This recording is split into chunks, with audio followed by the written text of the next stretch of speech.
안녕하세요. 존 버나드요. 자, 오늘은 이 중국 반도체 분석을 해보려고 하거든요. 그래서 요즘 여러분들이 지금 뭐 삼성전자나 SK하이닉스 국내 메모리 반도체랑 그다음에 해외 마이크론 이런 지금 미국 반도체가 많이 올라가서 중국 반도체에 대해서는 정확하게 관심이 없으실 거예요. 그런데 타이거 차이나 반도체 ETF가요, 1년 수익률이 205%나 나면서 지금 급등을 하고 있고요. 그다음에 라이즈 차이나 AI 반도체 탑4 플러스가 이게 지금 상장 이래로 74%나 올랐습니다. 몇 달 안 됐거든요. 한 두세 달 됐는데 74%나 올랐고, 그다음에 타이거 차이나 과창파는요 145%나 올랐어요, 1년에. 그래서 지금 이 중국 반도체에 대해서 여러분들이 분석하고 공부하고 투자에 참고하는 것도 저는 중요하다고 생각하거든요. 왜냐, 제가 봤을 때는 삼전 닉스를 뭐 위협하냐 이런 얘기도 자꾸 나오고 있고, 그다음에 더 중요한 거는요, 저평가됐으니까 미국이나 한국 반도체에 비해서 중국 반도체는 저평가됐고, 여기는 아마도 이제 시작이라서 이게 더 달려 나간다고 하면요 얼마나 오를지는 좀 물음표입니다. 그래서 저는 많이 더 올라갈 거라고 생각하고 꾸준히 모아가고 있는데, 그래서 오늘 지금 이 중국 반도체 중에서 CXMT라고 있어요. 창신 메모리 테크놀로지스라고 하는데, 이게 지금 사상 최대 실적을 내면서 올해에 지금 IPO를 해서 과창판 지수에 상장을 할 거라고 이렇게 얘기가 나오고 있습니다. 그래서 지금 보면 무어스레드에 이어 CXMT, YMTC, 쿤눈신 등이 이제는 줄줄이 IPO 예정이라고 하거든요. 그래서 이제 진짜 중국의 이런 테크 반도체 주식들이 이제 꽃을 피고 있구나, 이렇게 볼 수가 있거든요. 그런데 중요한 거는 이 그중에 이제 메모리를 만드는 CXMT가 과연 이 삼성전자 하이닉스를 위협할 수준으로 이 HBM 메모리나 아니면 D램 메모리가 올라왔을까, 이거에 대해서 제가 분석한 자료를 찾았거든요. 지금 하나 글로벌 리서치에서 백승희 애널리스트님이 이렇게 분석한 자료를 제가 쭉 참고를 해서 정리를 해봤습니다. 그리고 제가 한번 읽어드리면서 중국의 이 CXMT가 얼마나 올라왔고, 그다음에 우리는 중국의 이 반도체, 차이나 반도체 투자 입장에서 어떤 식으로 이거를 바라봐야 될지 한번 보도록 하겠습니다. 과연 삼성전자 하이닉스가 진짜 위협을 받는지 이걸 한번 보려고 합니다. 자, 그래서 지금 보면 CXMT가 왜 중요한가? 이 창신 메모리는요, 여러분들 중국의 대표 D램 기업이에요. 그래서 리포트에서 지금 보면 CXMT를 유일하게 HBM3 중국에서 이걸 양산 목표로 하는 D램 제조사라고 평가를 하고 있습니다. 그래서 상하이 과창판 IPO가 임박했고 상장이 임박했고요. 그다음에 이는 2020년 SMIC 상장 이후 중국 반도체 업계의 가장 큰 IPO 중 하나로 이렇게 주목받을 가능성이 크다고 합니다. 그래서 여기서 중요한 점은요, 여러분들 CXMT가 단순한 메모리 회사가 아니라는 겁니다. 여기 쭉 읽어보시면 나오죠. 그래서 중국 입장에서 보면 CXMT는 AI 반도체 자립의 이 마지막 퍼즐에 가깝다. 그래서 AI 칩은 하웨이 어센드와 같은 연산 칩이 있다고 끝나는 게 아니라 HBM이라는 지금 고대역폭 메모리가 붙어야 제대로 성능이 나옵니다. 그래서 이 중국 정부는 CXMT를 재정적으로 지원할 뿐만 아니라 TSV 적층, 그다음에 본딩, 첨단 패키징, 장비 국산화까지 이 밸류체인 전체에 협력을 붙이고 있습니다. 그래서 이렇게 지금 CXMT는 중국의 그냥 국가 산업으로 키워주고 있기 때문에 앞으로도 성장이 더 기대가 된다, 이렇게 볼 수가 있고요. 그렇다면 이제 HBM 기술력이 어느 정도 올라왔나, 이게 지금 삼성전자를 위협할 수준인가, 이렇게 보면은요 아직은 많이 뒤처져 있습니다. 그래서 리포트에서도 가장 중요한 부분은 CXMT가 HBM3를 건너뛰고 HBM3E 8단 그다음에 12단 이 개발에 집중할 가능성을 보고 있다. 이거는 여기 리포트 말고도 다른 이런 뉴스나 이런 거 보면은요 CXMT가 이거 3를 건너뛴다고 합니다. 왜냐, 이 3를 만든다고 하면 너무 늦기 때문에. 그래서 이유는 왜 명확하냐면요, 2027년 CXMT가 HBM을 내놓은 시점이면 글로벌 AI 칩은 이미 HBM4 시대로 넘어가고 있을 가능성이 크기 때문에 시기가 너무 늦었기 때문에 빨리 만들고 있고요. 그래서 중국 고객사들도 HBM3 이상이 가능하면 HBM3E급을 원할 수밖에 없습니다. 그래서 이쪽으로 이렇게 가고 있고요. 근데 현실은 냉정하죠. CXMT는 현재 HBM3 8단 적층 안정화에도 어려움을 겪고 있는 것으로 추정이 된다. 리포트는 세미 아날리시스를 인용해 전공정 수율 35%, 그다음에 후 공정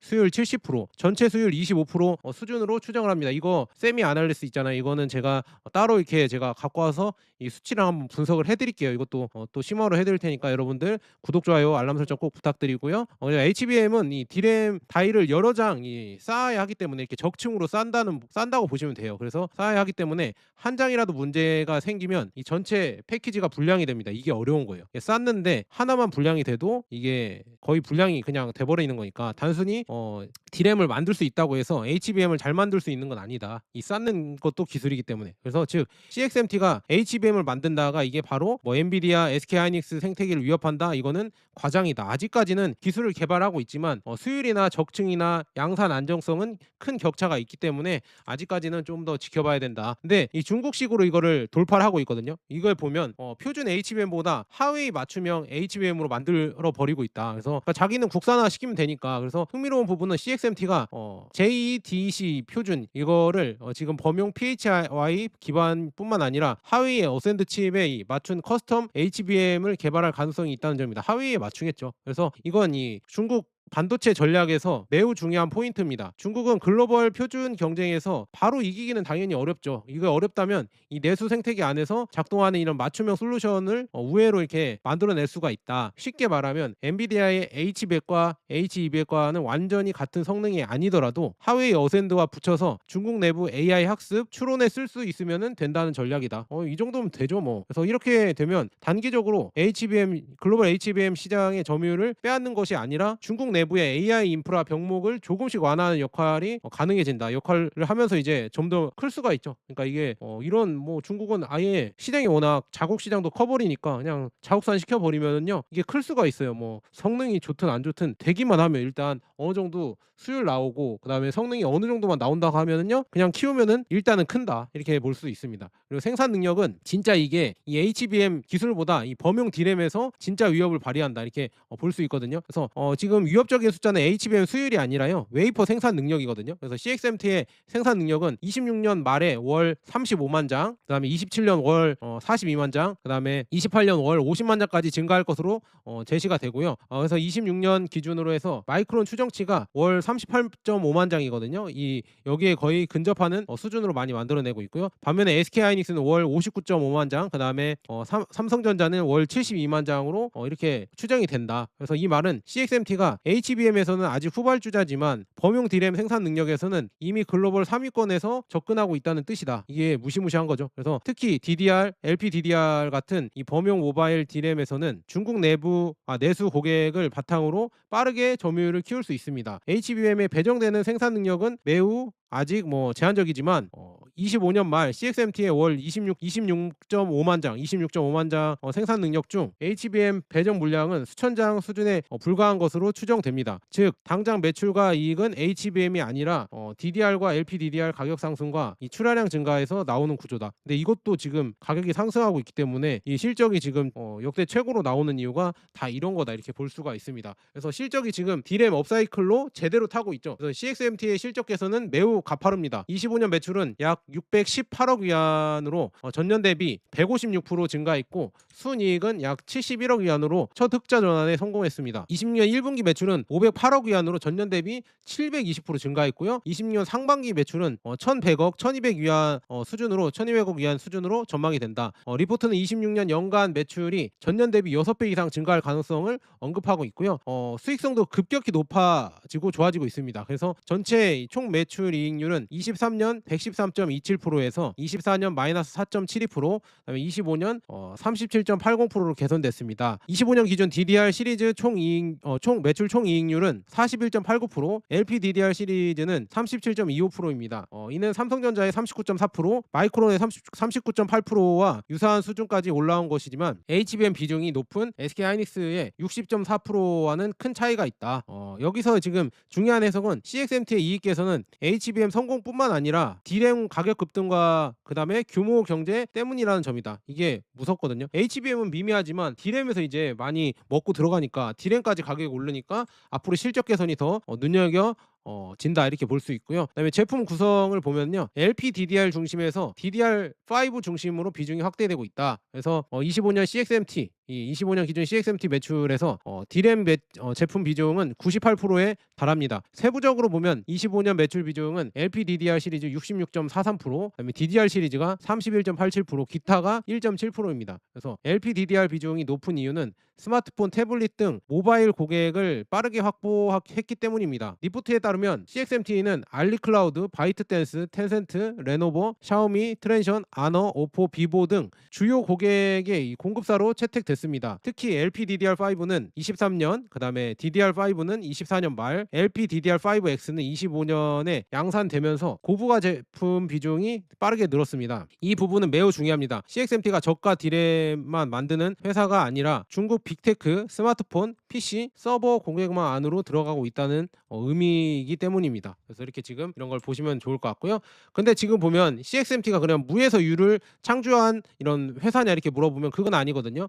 CXMT는 원래 이 디램 기술을 독일의 이 시몬다라고 해서 이거를 합병을 하면서 이걸 인수하면서 가져왔거든요. 그래서 2019년 이 폴라리스와 CXMT가 대규모의 디램 특허 라이선스 계약을 체결했고, CXMT 경영진은 약 2.8TB 규모의 시몬다 기술 문서를 확보했다고 밝힌 바 있습니다. 또한 시몬다 출신 핵심 엔지니어와 해외 디램 인력도 CXMT 성장에 기반이 됐습니다. 여기에 이제 허페이 씨와 그다음에 중국 정부, 중앙 정부의 이 지원이 붙었습니다. 허페이 정부는 CXMT 초기 프로젝트 180억 위안 중 약 80%인 144억 위안을 부담했고, 국유 지분은 총 36.3%에 달합니다. 이 구조는 BOE 그다음에 니오를 키웠던 허페이식 국가 벤처 캐피털 모델과 유사합니다. 즉 CXMT는 단순 민간 기업이라기보다는 중국 정부가 전략적으로 키운 디램 국가대표 기업에 가깝습니다. 이렇게 보시면 될 것 같습니다. 이런 식으로 중국이 키워주고 있고요. 네, 가장 큰 투자 리스크는 뭐냐? 지분 구조가 복잡하다고 하거든요. 그래서 지배주주의 귀속 이익이 뭐 복잡해서 뭐 이게 뭐가 문제냐면요. 결국에는 뭐 이게 IPO 매출 6배 성장, 그다음에 순이익 급증, 이게 결코 좋지 않을 수가 있다. 이렇게 볼 수 있습니다. 그래서 아마도 이제 과대 표시 될 가능성이 있기 때문에 이거를 좀 조심해야 된다. 이렇게 리포트에서는 얘기를 하고 있고요. 그래서 이게 지금 한국 반도체에 미치는 영향은 어느 정도 될까 이렇게 보면은요. 삼성전자나 SK하이닉스는 단기적으로 CXMT가 HBM 시장에서 SK하이닉스나 삼성전자를 직접 위협할 가능성은 낮습니다. 뭐 HBM3 8단 수율이 20%대라는 추정이 맞다면 고성능 AI GPU용 HBM 공급 경쟁에서는 아직 격차가 큽니다. 특히 SK하이닉스는 HBM 매출 비중이 높아 매출 총이익률 60%대까지 올라간 반면 CXMT는 아직 범용 디램 중심이라는 겁니다. 그래서 하지만 이제 중기적으로 범용 디램 가격 사이클에 이 부담이 될 수 있습니다. CXMT가 월 35만 장, 42만 장, 50만 장으로 생산 능력을 늘리면 중국 내 DDR, LPDDR 수요를 자국산으로 대체하고 글로벌 범용 디램 공급에도 압박을 줄 수 있습니다. 그래서 이런 것 때문에 앞으로도 뭐 CXMT가 더 잘 할 수 있다 이렇게 보고요.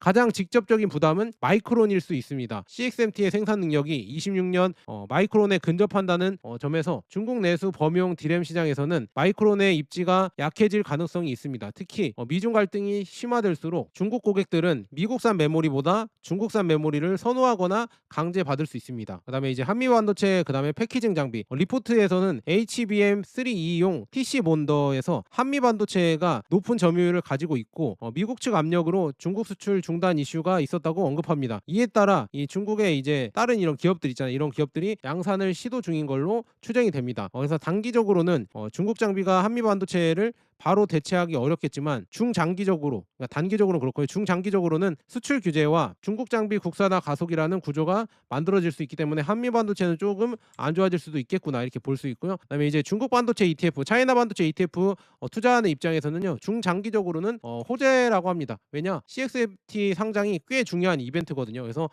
차이나 반도체 투자하시는 분들은 진짜 이거를 중점적으로 봐야 됩니다. 그래서 왜냐하면 이 지금까지 중국 반도체 투자의 핵심 서사는 대체로 이랬습니다. SMIC, 뭐 파운드리 자립, 그다음에 캠브리콘, 하웨이 생태계, 이거는 AI 칩 자립, 북방 화창 AMEC가 지금 장비 자립, 그다음에 기가 디바이스 롱시스가 메모리 스토리지 일부 국산화 이거였거든요. 그런데 이제 CXMT가 상장을 하면 여기에 이제 디램 자립이라는 큰 축이 추가됩니다. 그래서 보고서는 CXMT를 중국에서 유일하게 HBM3 이상 양산을 목표로 하는 디램 제조사로 평가하고 상하이 과창판 IPO가 SMIC 이후 대형 반도체 IPO가 될 수 있다고 봅니다. 그래서 중국 반도체 ETF 입장에서는 이게 중요합니다. ETF 스토리가 단순히 이 중국이 이제 반도체 장비를 만든다 해서 국가에서 끝나는 게 아니라 AI 칩, 파운드리, D램, 패키징 장비까지 이제는 묶이는 이 국가 전략 ETF로 확장할 수 있습니다. 이거는 국가에서 이제 전략적으로 한국도 그렇고요, 미국도 그렇고요, 중국까지 이게 키우니까 결국에는 어쩔 수 없이 계속 커질 수밖에 없다 이렇게 볼 수가 있습니다. 그래서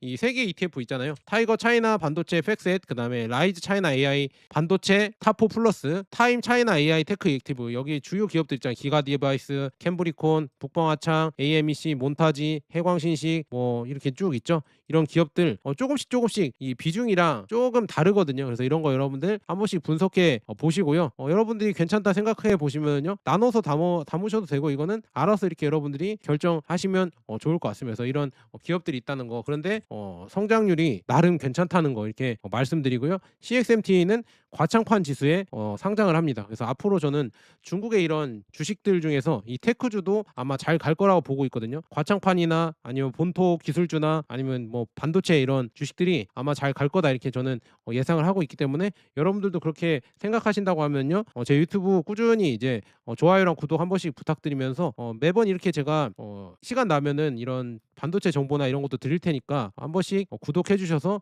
봐주시면 감사하겠습니다.